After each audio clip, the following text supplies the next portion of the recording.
Unless you're me. In which case, then you can totally be not cool. Yeah, it's a good thing he didn't start gaming with his mom instead of his dad. He might have been Dr. Unicorn. I can see the connection. It would just make sense if you don't think about it. Yeah, but the intensity from DrJikininki is there. I mean, you can watch him stare down Neirea on every single one of these turns, just trying to gauge a reaction. And these players are close. It's not like the past championships where they had quite a bit of distance in them. They're like 6 feet away from each other. Yeah. So, I mean, if you can see the whites of their eyes looking across at him. So this is getting pretty intense. But moving into game number 2, Shaman for Dr. J. Neirea is going to bring out the Freeze Mage. Yeah, and this is one of the bread and butter matchups, I'd say, for Neirea. Certainly one of the more favorable ones that he can get. Big things to look at here for Dr. J. His deck is not quite as aggressive as the Shaman decks have been in recent memory. They've slowed down quite a bit. This deck tops out at Jade Chieftain with Thing from Below and Aya Blackpaw right under it. And it's mostly trying to control the board, and Dr. J has teched it very much towards that direction. 2 copies of Maelstrom Portal, 2 copies of Lightning Storm, 2 copies of Jinyu Water Speaker. These are fairly slow cards versus Freeze Mage, albeit Jinyu Water Speaker servicing a good point. Dr. J has to apply a lot of pressure to Neirea, and that's exactly what Freeze Mage is trying to stop. It's got Doomsayer, it's got Frost Novas, it's got Blizzards. Everything it does is just trying to offset an early aggro plan and then deliver huge combo damage at the end of the game. Now in this opening hand here, Dr. J's got 2 copies of Totem Golem. That could be a big factor in this one, but it looks like Neirea's even got the tools to handle this. He does. He's got Doomsayer in his opening hand, which is a great tool, but you know, you talked about Dr. J's list. It's a very consistent list. It doesn't really have many crazy things. A lot of 2-ups. That consistency is there, but a lot of players didn't like Shaman that much. If you look at sort of Jade and mid-range Shaman together, in the past we would have saw 16 out of 16 players bring it. But across the mid-range variations, only 9 out of 16 brought it. It's starting to become less and less popular. I mean, did these players have a reason for not bringing it? Did they see a weakness in the deck? As we go across the weekend, we'll start to see trends from Shaman, whether or not it was a good choice to bring it. But Neirea with Freeze Mage, it is said to have a pretty good matchup. Even though there's 2 Jinyu Water Speakers for Dr. J in this deck, with Evolved Kobold, you can set up a 1-turn kill as long as you have the time for it. So the key for Dr. J here is pressure, pressure, pressure. Yeah, you mentioned too how Shaman has kind of fallen by the wayside in terms of popularity, and that's largely in part to the changes to Small Time Buccaneer and to Spirit Claws. Small Time Buccaneer moving down to 1 health, Spirit Claws moving up to 2 mana. Freeze Mage has been on the rise. However, this deck was thought to be a little bit dead in the metagame. 5 out of the 16 players this weekend have brought Freeze Mage with them. Very different contrast. Especially to what we saw, you know, just about a month ago in the playoffs, maybe a bit more. But this Acolyte of Pain is going to do some work.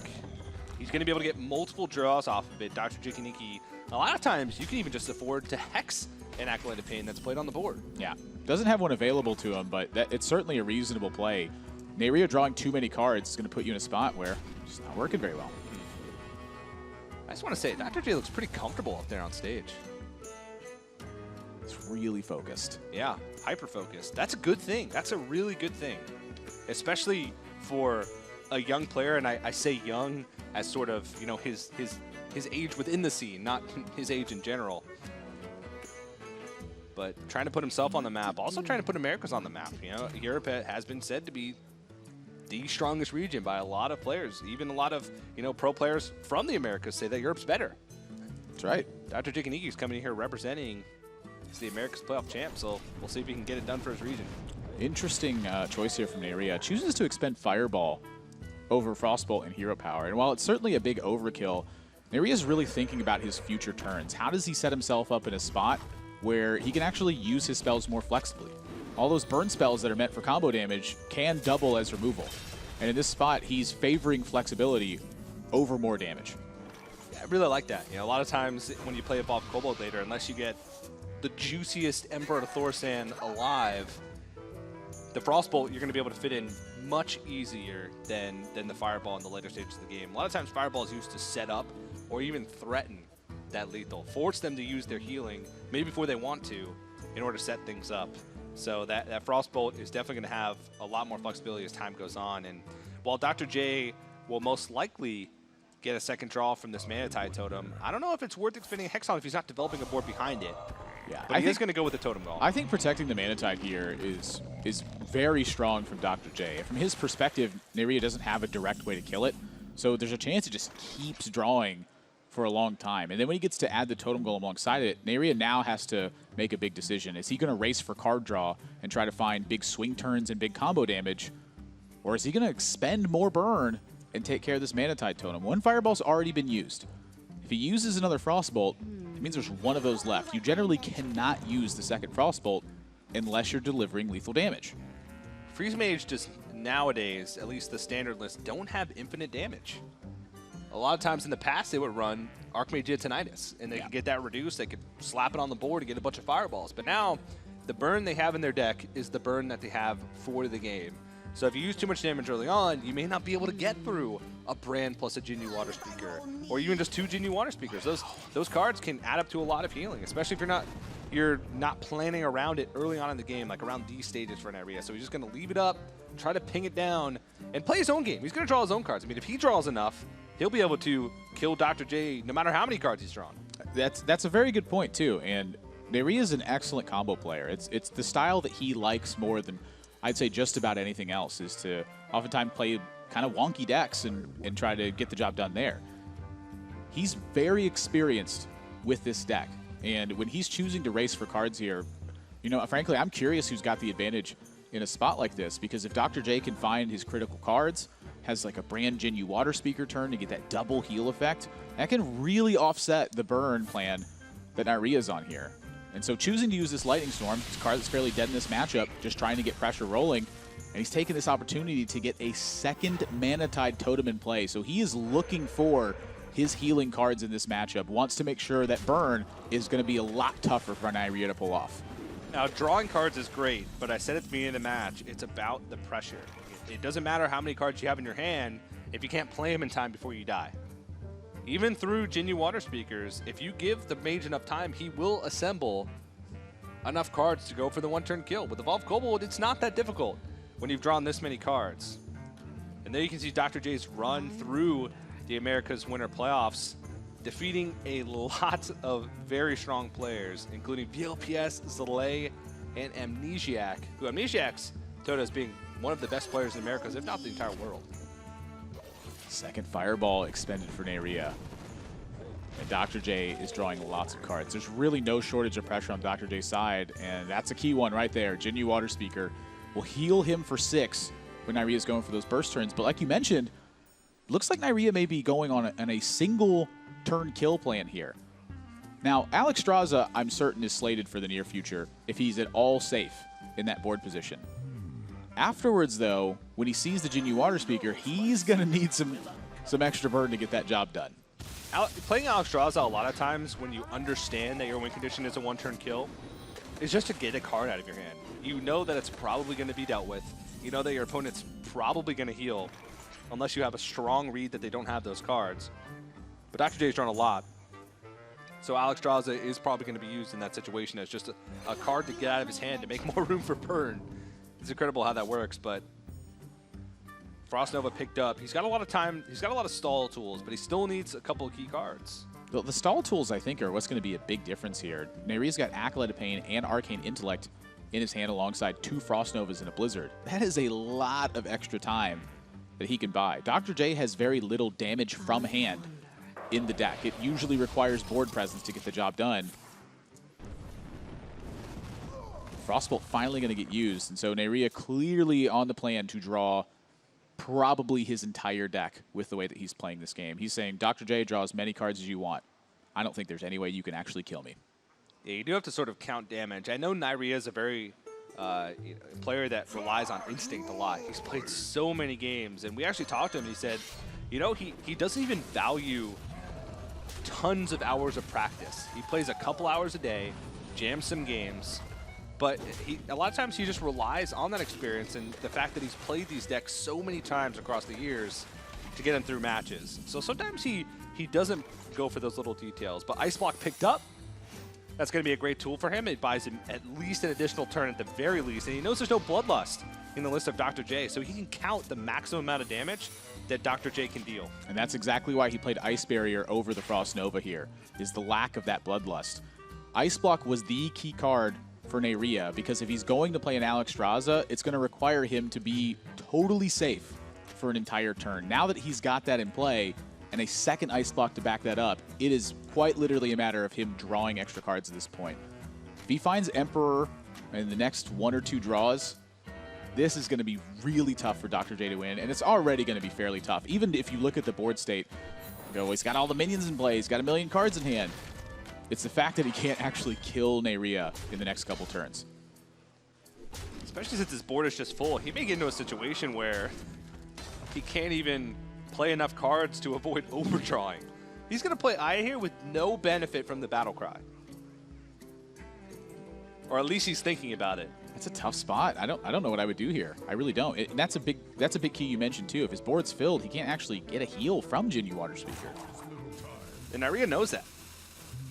He may, even if Blizzard may seem like a better choice in a certain situation, he might Frost Nova just to prevent Dr. J from getting more stuff on the board. Wow. Shade Lightning his own Mana Tide. I mean, this is the consideration he's had. He wants Aya Blackfall on the board so that the Death's Rattle will provide a minion in the face of AoE damage clearing the board. And second Jade Lightning picked up, but now that's 10 cards in hand for Dr. J. His next draw will be burned. And with 7 minions in play, Neirea has so much control over this situation. Still has very little burn in his hand, but he only has 6 cards left remaining in his deck.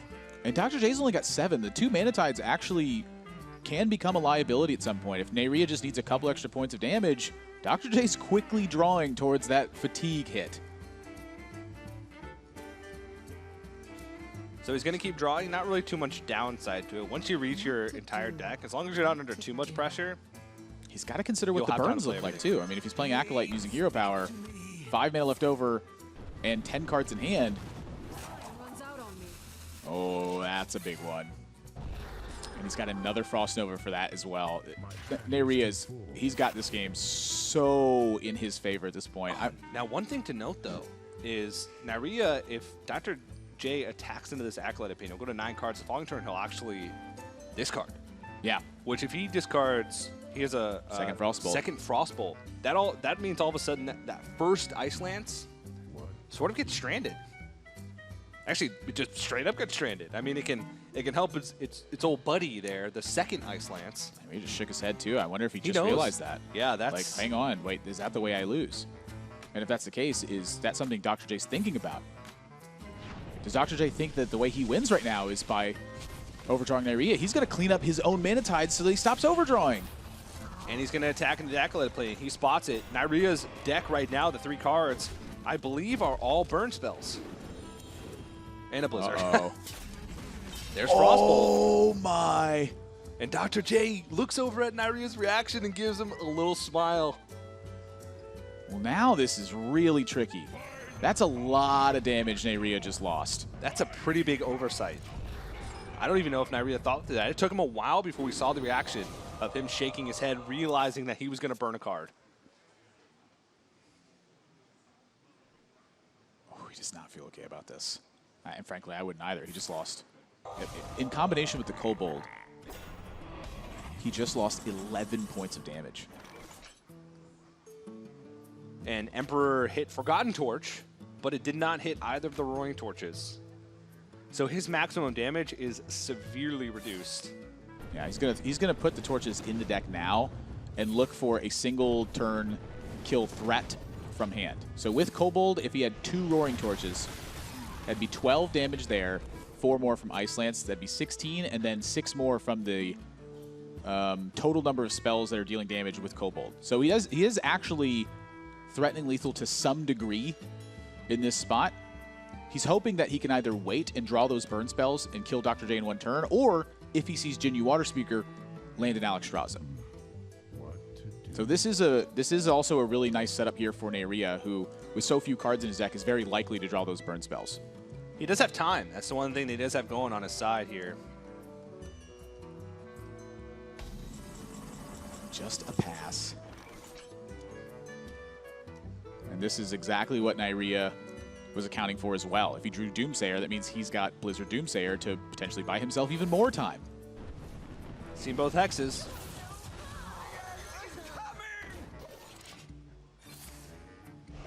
That's all the freezes, though. There's no more freeze effects in Neirea's mage deck. And there's no Flame Strike in here as well. So that's all the AoE gone at this point. And he knows that Dr. J, the maximum amount of heal that he can get for the rest of the game is 12 from both Jin Water Speaker since he killed the brand earlier on in the game. I mean, I guess if you look at it that way, the Frostbolt that he had to expend to use that, he may have made up a little bit of that damage by reducing the amount that Jinyu could heal. And Dr. J looks like he's going to go for a kill on this Doomsayer here. If he's playing Tunnel Trog, that means he's pushing damage into this Doomsayer here. So he's got to kill on it no matter what, regardless of what this Lightning Storm rolls. And you mentioned it, he's starting to run out of turns here just a little bit. Dr. J, he can count the maximum amount of damage that Neirea can do in those 2 turns. He knows that both Forgotten Torches came out post-Emperor, which means that the Roaring Torches won't be reduced. So he knows that the Evolved Kobold can deal that 20 damage, but nothing more. And Neirea's counting right now, how much damage has Dr. J used? If I play this Ice Barrier, can my Ice Block get popped? This is a super important turn for Neirea, where he's like, wait a minute, he's used 2 Jade Lightnings, he's used a Lightning Bolt. Does this Ice Barrier keep me safe from my Ice Block getting popped? If the answer is yes, gotta do it. And that's why the hero power is hitting the thing from below here too. No opportunities for lethal from that single hero power hitting Dr. J. Just go ahead and wait. And now the fatigue is getting close for Dr. J as well. This one's gonna come down to the wire, Admirable. I think Neirea's got it locked. If you look at the way the damage is panning out, the Ice Block's not getting popped this turn, which means it gets popped on the following turn. Dr. J would have to pop him at 1 and have a fatigue hit nail him. Which is a possibility.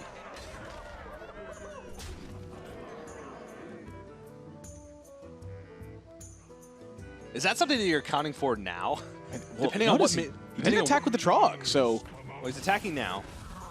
But you sort of have to plan for it. Neirea's almost out of cards, and his last 2 cards are both Roaring Torches. So the maximum amount of damage he can deal in a single turn is 22. 22. If he plays Alexstrasza, Dr. J can use his minions to just sacrifice into Alexstrasza to make space so he can use the Jinyu Water Speakers. Neirea knows every card is going to be available to Dr. J next turn, minus what he's already used. Dr. J knows the same about Neirea. This is solvable from this spot, but rather than spend all my brain energy to do that, I'm just going to watch him do it.